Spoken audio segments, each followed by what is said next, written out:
Hello, আসসালামু আলাইকুম। কেমন আছেন সবাই? শুভ দুপুর। আমার সকল দর্শক শ্রোতাদেরকে অনেক অনেক এই মিষ্টি দুপুরের শুভেচ্ছা। এবং আজকে কিন্তু আমি নিজে রান্না করেছি সব কিছু। আমার বাসায় কিছু মেহমান আছে।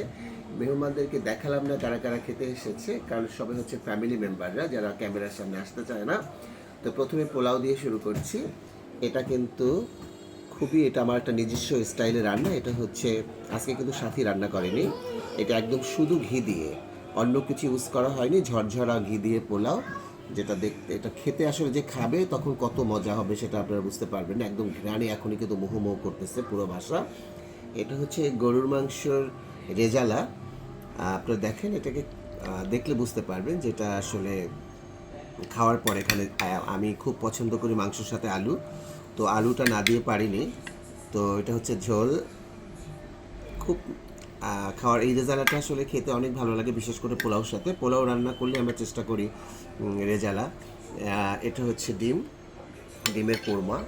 একদম এটাকে আমি আর সাদা করিনি, একটু মিষ্টি এবং ঝালের কম্বিনেশনে ডিমের কোরমা রান্না করা হয়েছে। যারা পোলাও খেতে পছন্দ করে না বা ডায়েট করছে তাদের জন্য একদম সাদা চালের ভাত।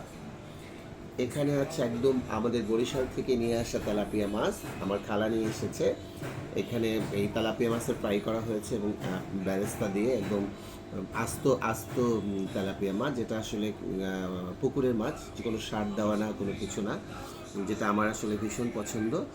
এখানে আছে জলপাইয়ের আচার, আমার ফ্যামিলির, আমার বোনদের হাতের জলপাইয়ের আচার। এখানে লেবু, শসা, কাঁচামরিচ, আর এখানে হচ্ছে আলু। এই আলুটা কিন্তু পরাটা দিয়ে খেতেও ভীষণ ভালো লাগে। এখানে শুধু রসুন, পেঁয়াজ, কাঁচামরিচ আর ঘি, এতটুকু ইউজ করা হয়েছে।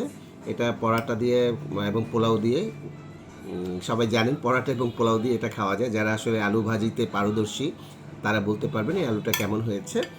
এবং আমার বন্ধুরা এখন থেকে নতুন নতুন অনেক খাবার আপনাদেরকে দেখাবো। মাঝখানে অনেক বিরতিতে গিয়েছিলাম। অনেকে ভাবতে পারেন আপনার আপনার খাবার দেখে আমরা কি করব। আসলে এটা আসলে আমরা বলতে পারেন ফেসবুক একটা আয়ের উৎস।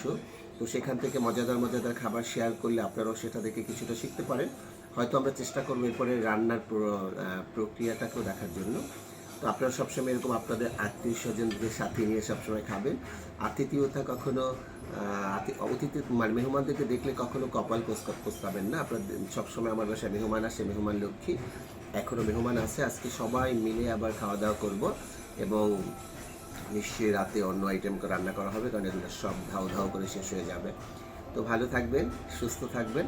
এই যত খাবারগুলো আছে, যত কিছুই বলেছি কিন্তু কম ইউজ করেছি, কম তেল, কম ঘি, কম মশলা দিয়ে রান্না হয়েছে। তো সুস্থ থাকবেন, ভালো থাকবেন, আমার জন্য দোয়া করবেন, বেশি বেশি পানি খাবেন। আল্লাহ হাফেজ, আসসালামু আলাইকুম।